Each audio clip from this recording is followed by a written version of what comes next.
అలాంటి కోట శ్రీనివాసరావు ఇవాళ వెళ్ళిపోయాడంటే ఒక శూన్యం.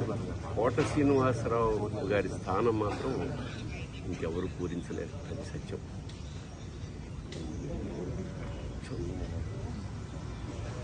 ఆయన మనశ్శాంతి, పరమేశ్వరుడు కుటుంబాన్ని మనశ్శాంతిని కలిగించాలని మనస్ఫూర్తిగా ప్రార్థిస్తాను.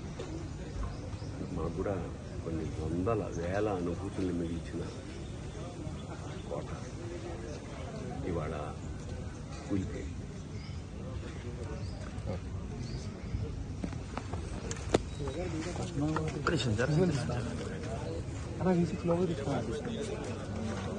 ముందుకెళ్ళకన్నా నేనేం చేసిన